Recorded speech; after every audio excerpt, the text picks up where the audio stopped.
Hello and welcome back. This is Sherry with Heart and Soulful, back in the studio today, continuing work on our gel print art series. So if you have been following along in the series, I want to say thank you for all of your support and your comments. And for those of you who have not been following along, I hope you enjoy this video. If you do, please consider giving me a thumbs up. And if you haven't already, click on subscribe and the little bell, and you'll get a notification when I post another video. I think I've lost track. This might be episode 16 or 17 in the series.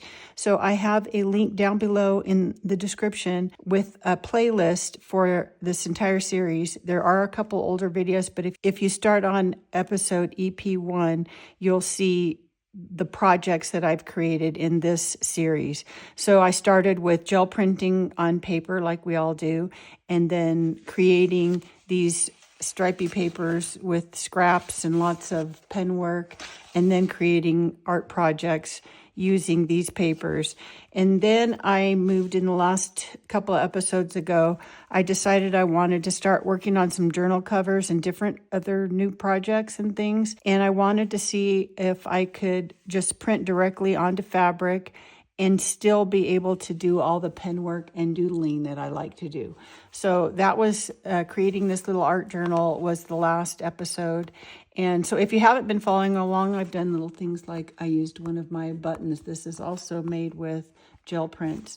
So I want to continue on in the fabric arena. This one, I wanted to have done the pen work and then the slow stitching. So this particular fabric project did not need to be washable. But if I want to do some other variations and have the fabrics be washable, that's where today's episode comes in. So I'm going to show you two different ways how we can get our gel prints onto fabric and have them be washable. And then that way we can use them for maybe some other projects where you would need to launder them. Now, if you're going to do that, you wouldn't be able to do the pen work and that sort of thing because this is not washable unless you have some washable pens that you can use. So I'm going to get to today's, I'll show you what I spent the last few days getting my samples finished. So I'll show you those first, what we're going to make, and then how we did it. So these are all washable. These have been washed and dried and ironed. So you can really do a lot with them.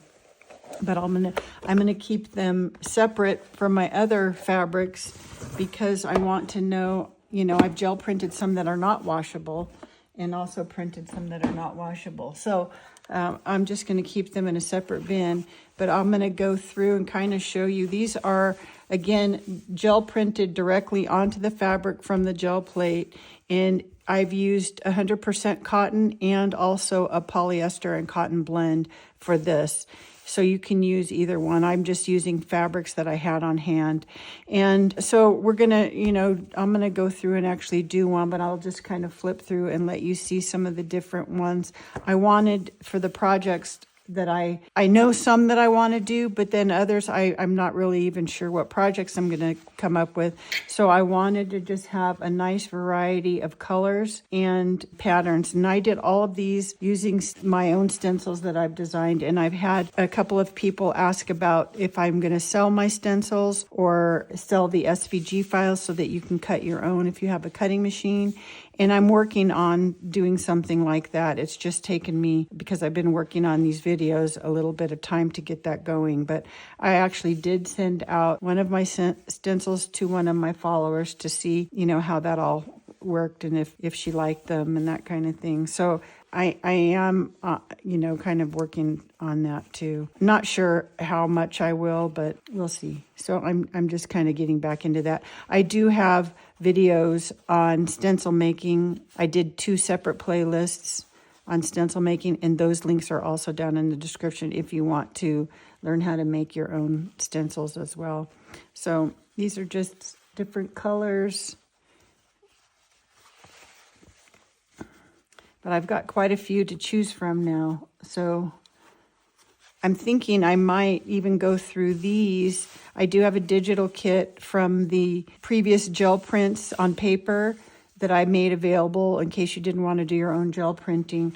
And I'm thinking of maybe taking my favorites of the fabric ones and also scanning those if I have enough that I like, in doing a kit. So if you think that might be something, you're seeing what I've done. So if you would like a digital kit of these fabrics that you could print out at home, and I'm going to show you how to print on fabric. So if you don't want to do your own gel prints, I really like all the grunginess around the edge of this one.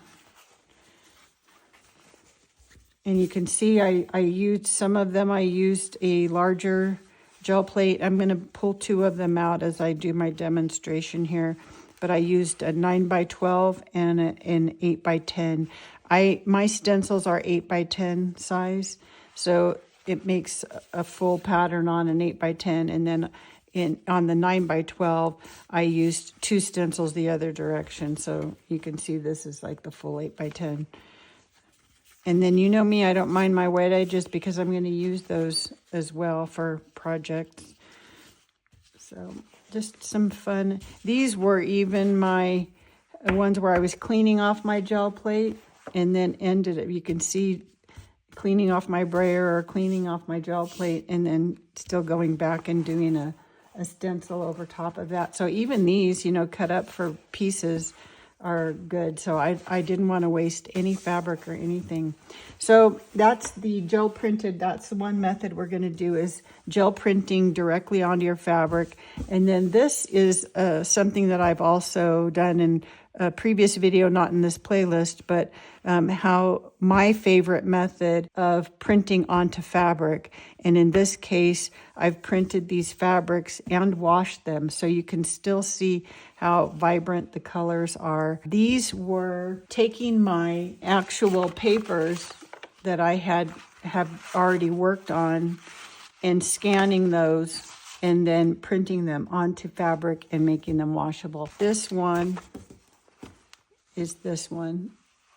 So you can see it's pretty true to its color. So just some of my stripy papers printed onto fabric that I can then use in projects I need them to be washable. Now with these, you can see that my papers are maybe not the same size as the fabric. I print on 8.5 by 11 size. So in my computer, I just take whatever my artwork size is and just resize it, because the type of designs, if they get stretched a little to fit on the 8.5 by 11, then it doesn't really distort them too much. No one would know, right? You didn't know what my original size was. So I print them on 8.5 by 11. So I'm going to show you these 2 methods. And let's see, I guess we can do this one first because I actually have my things already prepared. So to do the print on fabric, and you can do these with just your gel prints, you know, you don't have to do, you know, your stripy artwork or whatever. You can do your paper gel prints and print them onto fabric. And that way, if you've scanned them and done that, you can reprint them over and over and over again. Whereas if you are printing from your gel print onto fabric, it's a one of a kind, you know, unless you scan it and then print it again. So I wanted to show both methods because you may have a design you really like that you want to be able to print repeats. So that's why I'm going to show you both of these. But anyway, so the printing on fabric one, if you have not watched my previous videos on printing on fabric, it's super easy. It's just a few steps if you want to make them washable. So the products that you need if you want to use your printer, and this is with an inkjet printer, is you need this first product is called Bubble Jet Set 2000. It's been around for a long time. I was not aware of it, but it's been around. People who've made things like photo quilts and things like that, you want those to be washable. So you could use something like this.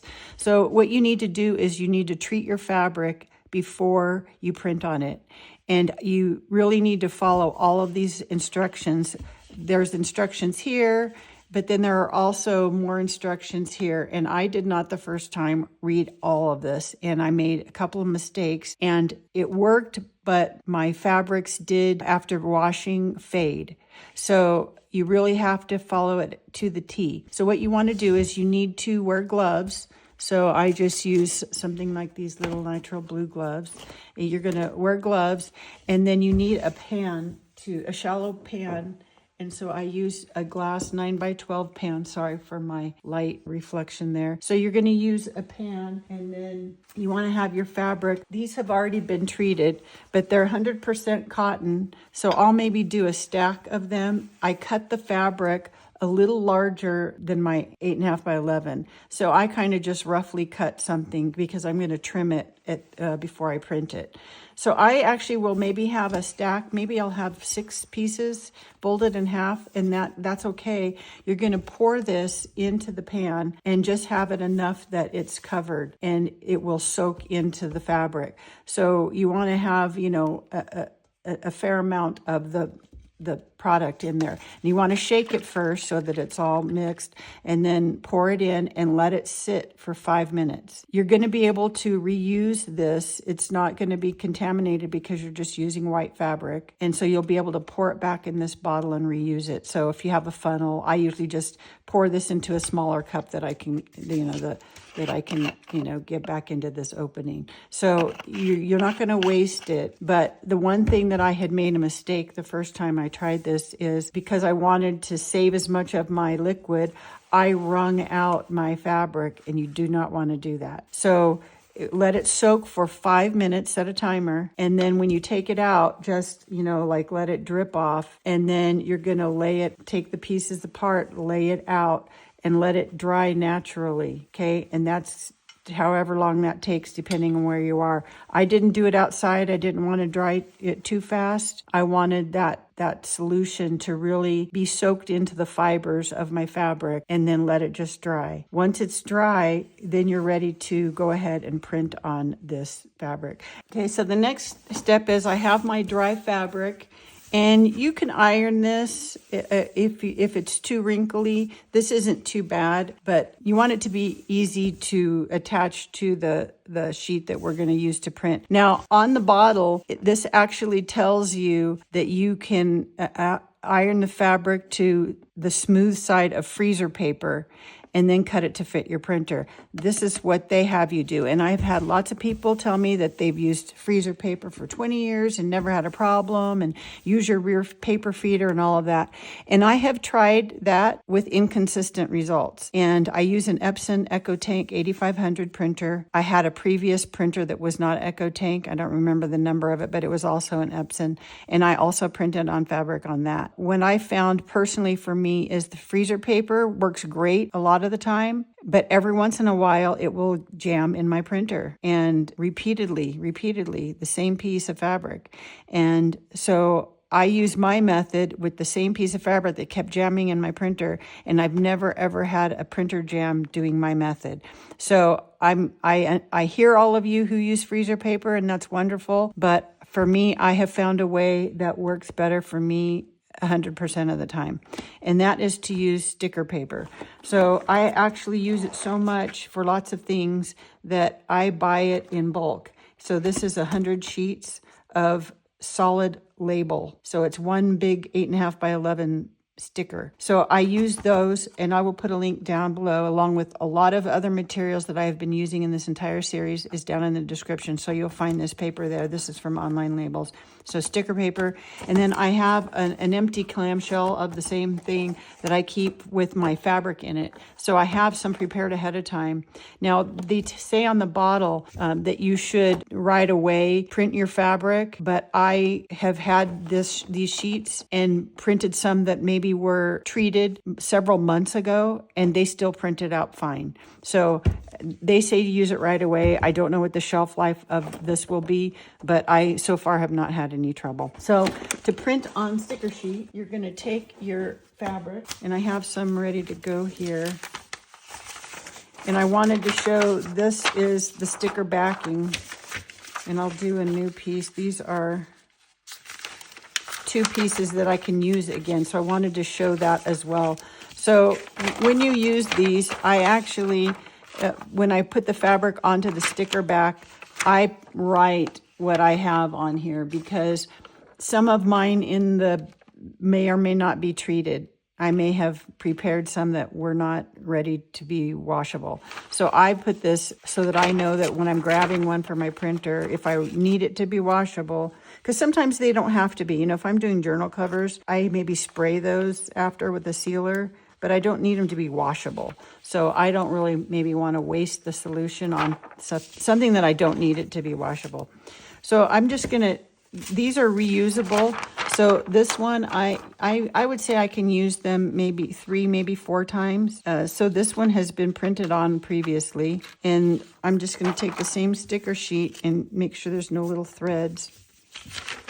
And then I would just kind of try to go with the grain of the fabric if I can see a little grain line, because I like to tear my fabric. And so if I want it to tear straight, then I kind of want to have followed that line. So I can't see it very well, but I'm just going to guess and hope.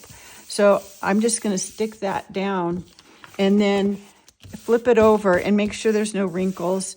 And here, if I want to, I can use an iron just to make sure I'm really attached to this, because it's been used a few times. That iron might help a little bit.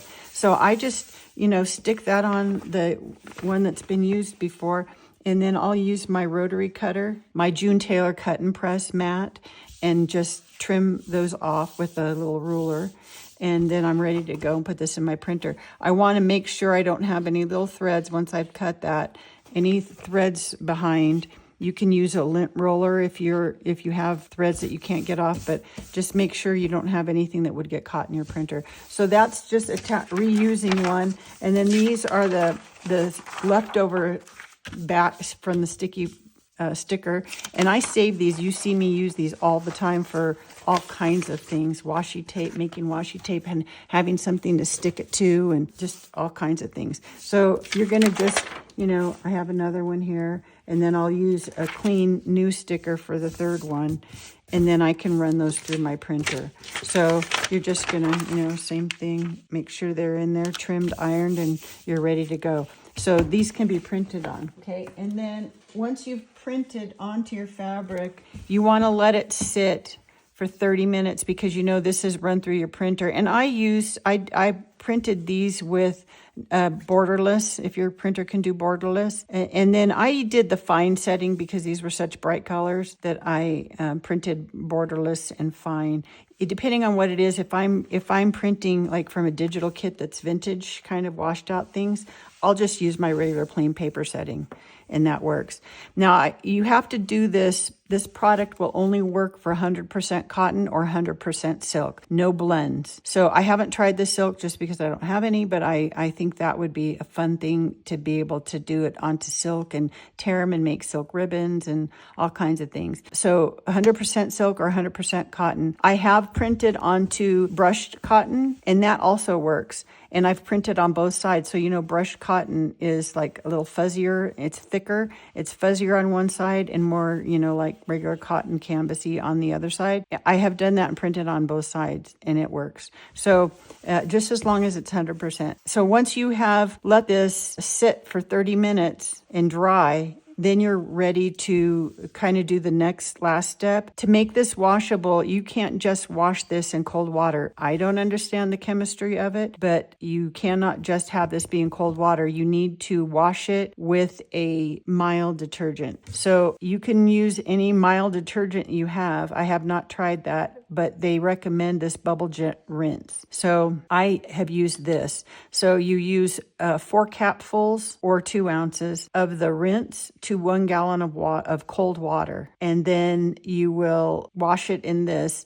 And they recommend that you do one at a time, because you might have a little bit of bleeding and you want to just not make dull a different one. So I think after doing multiples of these, your water might have a little color in it, because it's kind of just doing that first rinse. And then I have not tried washing these after that to see how vibrant they stay, because the projects that I'm going to do, it's at least some of them, I'll probably, as we move along, wash them again so that we can kind of see how they fade or not. But the idea is that if you use mild detergent and do that they should be set. So I've done that, and then use an iron, and that kind of heat sets it too. So these are ready to go. I did my stripy papers, but then I also did one of my little scrappy ones. Now, if you've been following along, you understand what all these are because you've been seeing me make them. But I also have made this type.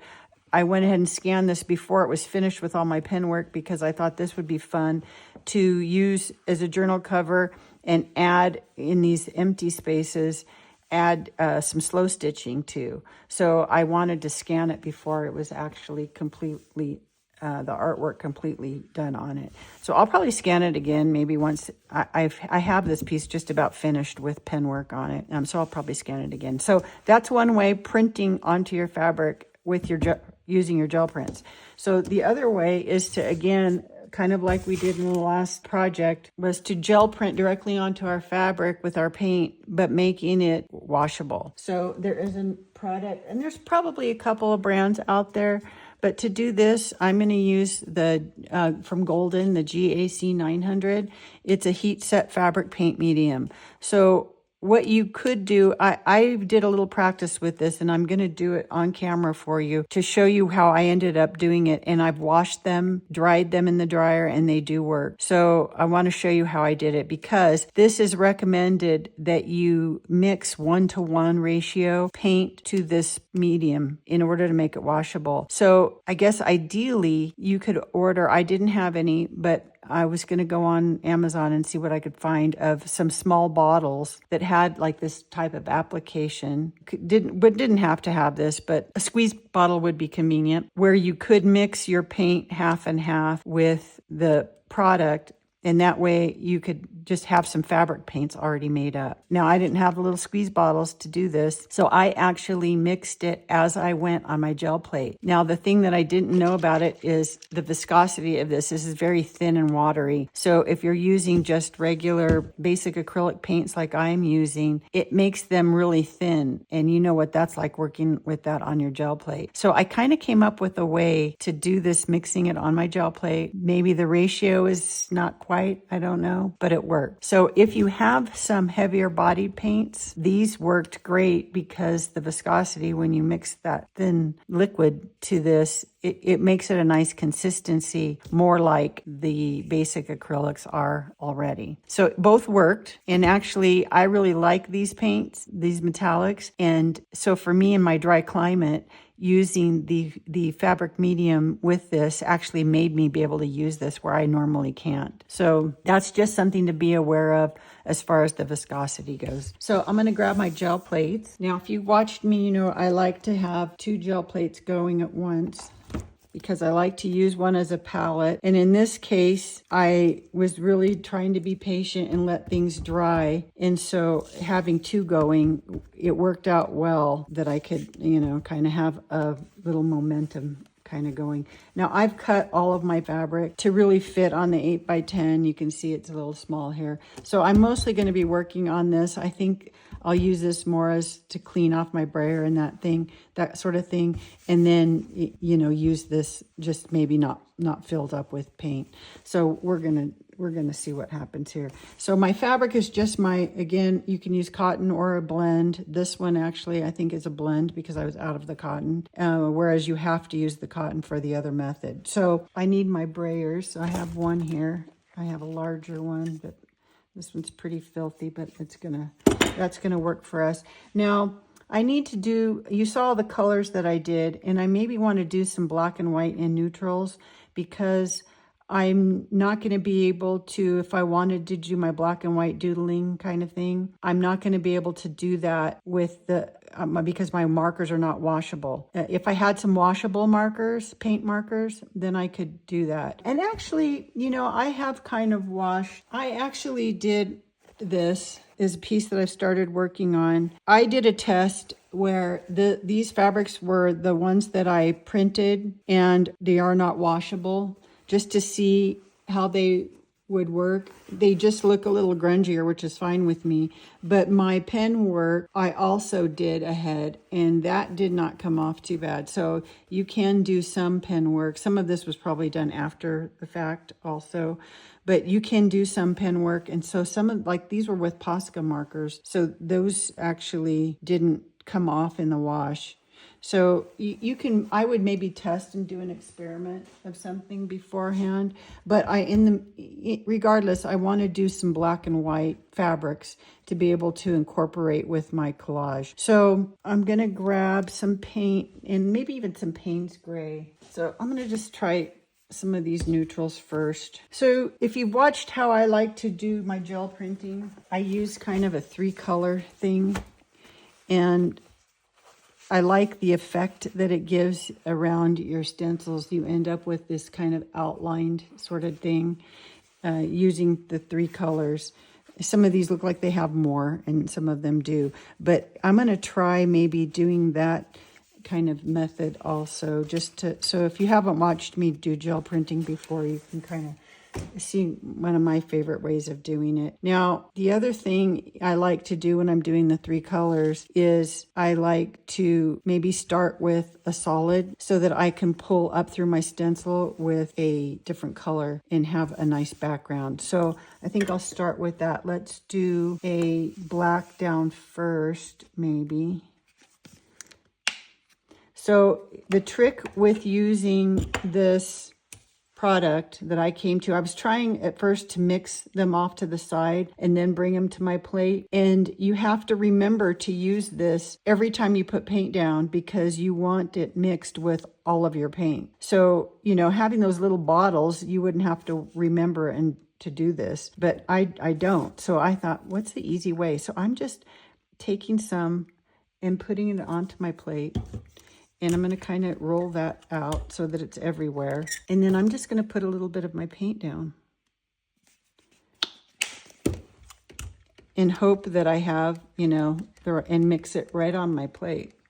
So this is what I have been doing. And I honestly did all of those and washed them with detergent. I used Tide Free and put them in the dryer and all that, and it worked. So for these, what you have to do is you get your paint, make sure you have it, you know, both there.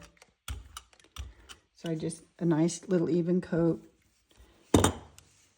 And then I do have a tendency to do too much paint, but that's okay.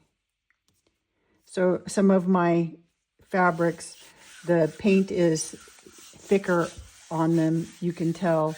But really, once you've heat set them and washed them, they actually, you know, they're very tactile, and I think they're going to be easy to work with. So this is just to get me a solid background so that I can pull through my stencil. So you can do these, obviously, any colors that you want. You saw all the colors that I have, so I'm going to maybe just do some neutral things. So depending on how much paint I had, I could leave this on longer, but you see it's just going to give me kind of that grungy look that I like. So you could see I could have used a little bit more. When you do that, it's fabric, so it's going to soak through. So you do maybe want to wear gloves, but I kind of like that as a nice background. There's still a little paint behind. That's fine with me too, because it's just going to add interest. So the next layer then, same thing. So say I want to pull something up that's the white. Okay, I kind of like this maybe for black and white. Okay, so for this layer, I want to put down white and pull it with that, and then I'll maybe add some Payne's Gray into that. So again, I need to put my fabric medium. Now I need a different brayer because this is black, so let me clean this off. And then maybe have a piece of paper or something to just to check and make sure and you can see where that dark is showing up. Which to me, you know me, I like grungy things, so that's not a bad thing. And then I'll just put a little white down. So once I put my stencil, the edge of my stencil will remain white. And so it's going to kind of outline if I use another color. So I just kind of want this all over. But you can see how it changes because this is wet. It changes the way it rolls onto your plate. It's just a little more slippery, and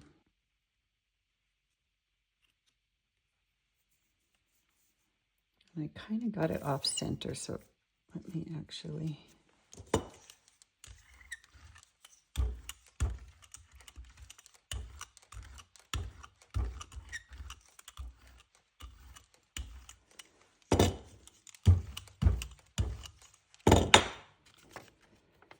Okay, and try to get that there. And then I'm going to take the black one and I'm going to pull that white up through that stencil.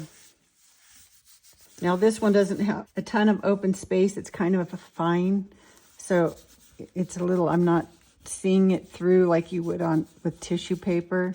So you really want to try to get in and rub those. And depending on how open your stencil is, you can start to kind of see, you know, where your fingers are rubbing. You can kind of see that you're getting the paint up through there or not.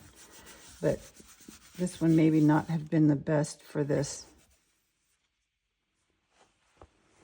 So then I have, you know, kind of one black and white sort of faded out thing. And then if you didn't get enough of the paint up in between, like I said, this has some bigger openings and then some small openings. You can take a baby wipe if you want more of that gone, and then remove some more of that. Maybe the next one I will do something that's more open, but maybe I want to remove a little bit more of this. I like it to be around the edges, and it's going to be everywhere under the stencil, right? It's still white, but I'm going to be pulling some of that up too because it's going to stick to my stencil. Okay, so I've just removed a little bit more of that design because I want to put another color in there. So if I want this to be, let's see, if I want these openings to be metallic and then pull the whole thing up with maybe my Payne's gray or black again, it would be one look, and they'd be outlined in white, or I can put the Payne's gray inside and then pull it up with a metallic or with the black. That won't be enough contrast. So let's see, maybe I use this burnt sienna since it's on my desk. So we'll see what that looks like just because it's here. Okay, so now I need to get this into these small openings, which is going to be harder to do, and I also need it to be mixed with this. So I can go right to here and get that in there, or I could mix it off to the side. But I just want to make sure it gets into those little crevices, okay? So I'm going to put this over here.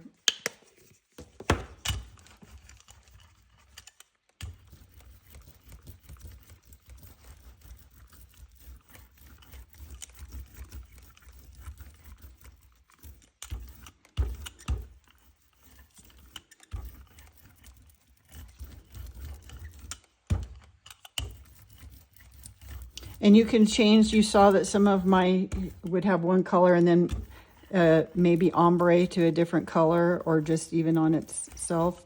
So you can do that too, just by using a different color. But we're just going to do this all the same.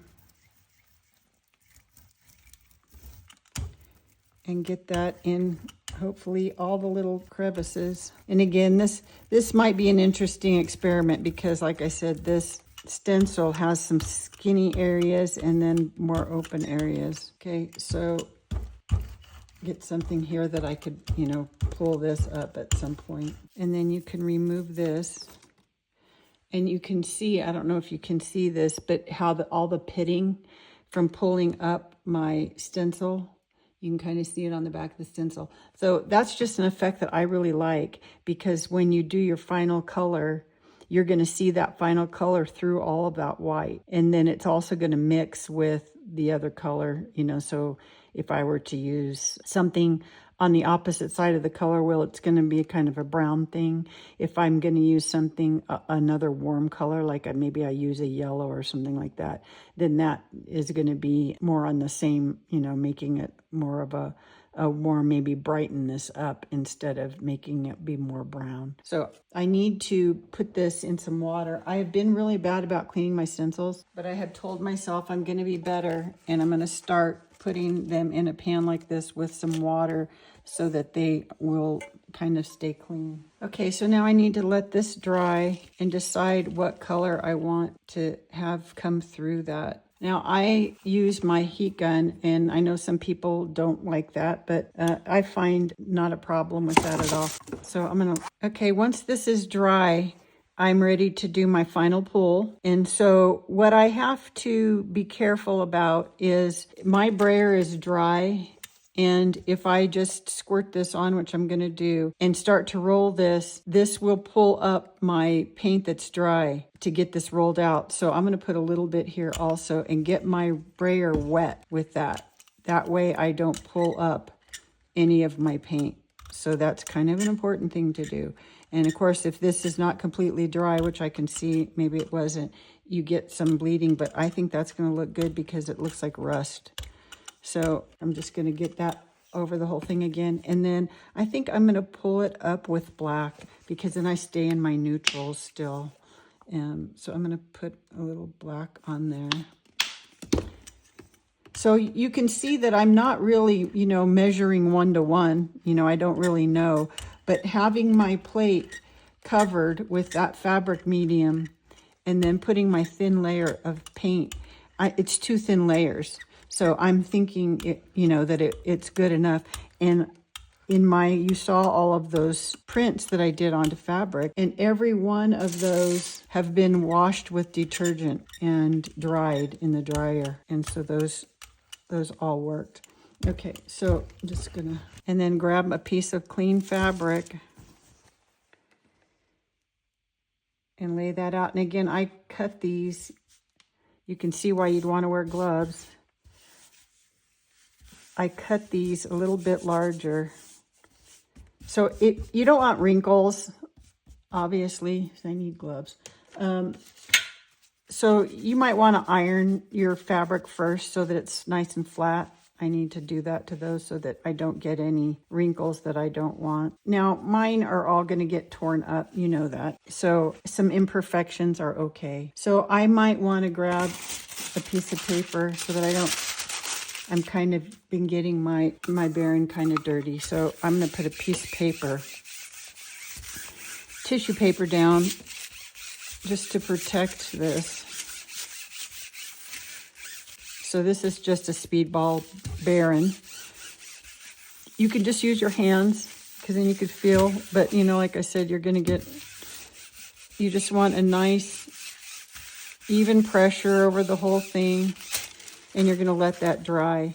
Now, you can use, again, your heat gun and let it dry. But if you're just patient, this is when I will go maybe work on this plate and do another pull and let this just sit and dry on its own. You can put some books on it if you are worried about it needing to have that pressure.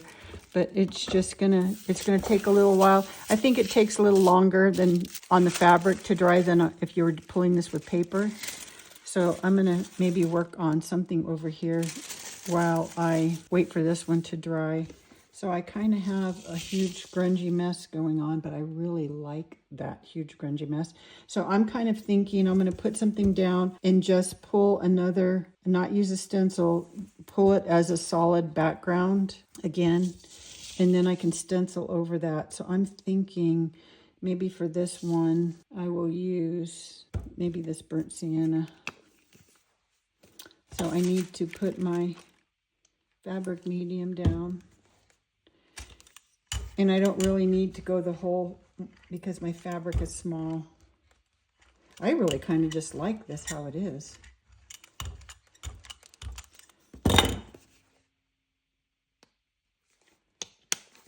But I need something to pull all that paint up.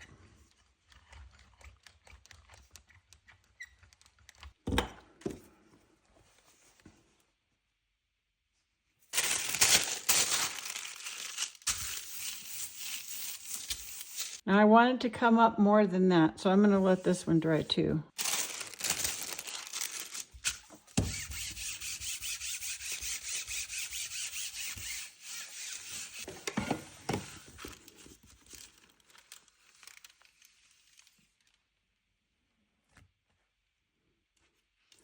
Could have sat there a little bit longer, but that's a nice neutral grungy. So from that stencil to, you know, nice neutrals. Okay, so the next step for these is they're still damp. I mean, I can still fill them, is you need to heat set them. So you can do it a couple different ways. If you have a heat press, it said, and I can't remember the degrees. I think it tells you on here. Let's see. You can heat set with a heat press for 2 to 4 minutes at 300 degrees, or a clothes dryer 30 to 40 minutes on high, or an iron 3 to 5 minutes on medium heat. I did the clothes dryer when I did a bunch, just put them all in there together. The clothes dryer, then you don't have to stand there for, 5 minutes. I've also done them, like I'll have most of them in the clothes dryer, and then the last one I'll iron so that they're all in the same stage, so that they're all heat set. So I get my batch, get them heat set, and then you want to wash them in mild detergent just to have washed and dried them. For me, it was just as a test to know that they were ready to go. So I just, hand washed them, just agitated them with some soap, rinsed them, threw them in the dryer, and ironed them. When you iron them, I like to be careful because I don't want to get any paint on my iron, and it's acrylic paint. To me, that's a whole toxic thing too. So I actually used for the ones that I heat set with my iron, I actually used my little fume extractor right there, just so that if there was any kind of fume kind of thing going on, it was sucking that up. But so doing them in the dryer, you don't have to worry about that. So I kind of like doing the dryer method the best. But if you do iron them before you've washed them and all of that, I like to use another piece of fabric. So I use my quilt and press, my board, so that I don't run my ironing board. And then I just put this, a piece of fabric and do it through the fabric. You can also do it from the back side. And do it that way. So I actually tested once they had been treated and had been washed. I did iron over the top of it and it was fine. So you can do that, but I would wait until it's been heat set, then you have washed it and dried it, and then you can just iron it like normal. The ones that had a thicker layer of paint, like this feels pretty thin to me. This has more paint on it. That is going to be a little bit more sensitive to your iron thing. So just to be safe, I just do it from the backside. Okay, so I have those two are ready to be heat set. And then let's see if this one I can pull up yet.